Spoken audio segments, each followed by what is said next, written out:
Le SWED, c'est un projet régional. SWE, D fois D. Sahélian Women Empowerment and Demographic Dividend. En français, ça veut dire autonomisation de la femme et capture du dividende démographique. En plus simple, l'autonomisation des femmes, c'est donner les moyens aux femmes de se prendre en charge.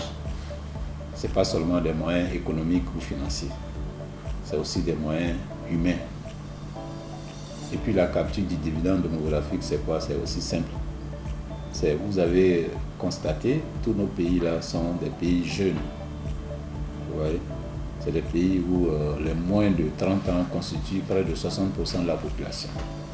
Et on a vu ça comme étant un frein parce que c'est des populations à charge. Et surtout les jeunes, ça ne doit pas constituer une charge pour les pays. C'est au contraire une opportunité.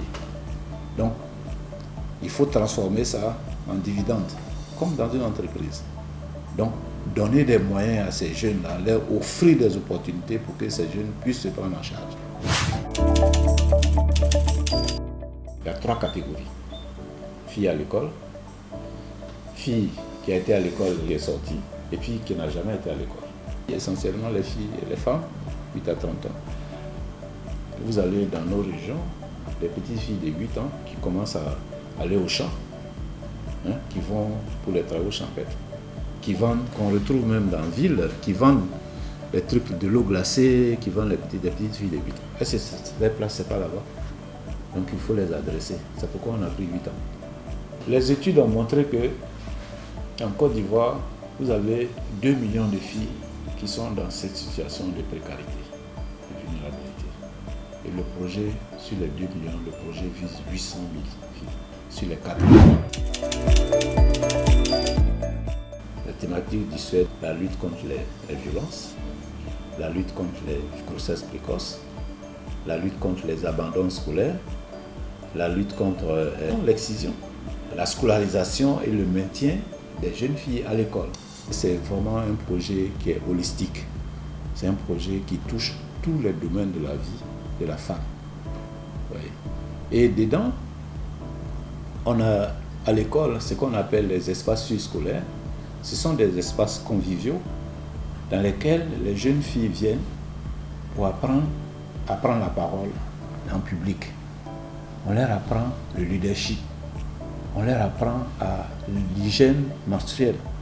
On leur apprend à comment utiliser la contraception. On leur apprend déjà les rudiments de l'entrepreneuriat. Donc vous avez les espaces scolaires. Et puis nous avons aussi ce qu'on appelle l'appui alimentaire. Les ONG ont été recrutées pour pouvoir faire l'appui alimentaire. Des repas, j'ai parlé des repas chauds. C'est des repas qui sont cuisinés par des jeunes filles et qui se basent sur vraiment les aliments de la localité. Et ces repas sont préparés, servis dans les assiettes et bien vraiment dans les conditions d'hygiène bien appropriées, dans des espaces bien appropriés. Et ces jeunes filles-là vont là-bas à midi pour pouvoir manger. La campagne Stronger Together est venue pour vraiment booster cette campagne-là, la campagne de communication pour le changement. Donc, c'est maintien de la jeune fille, leadership féminin et maintien de la jeune fille à l'école. C'est vraiment le thème de la campagne Stronger Together. En quoi ça consiste? Ça consiste simplement à prendre des femmes modèles, des jeunes filles modèles. Et qu'est-ce que nous avons fait en Côte d'Ivoire? On a pris une jeune fille modèle, étudiante, une femme modèle en milieu rural, et une femme modèle en milieu urbain.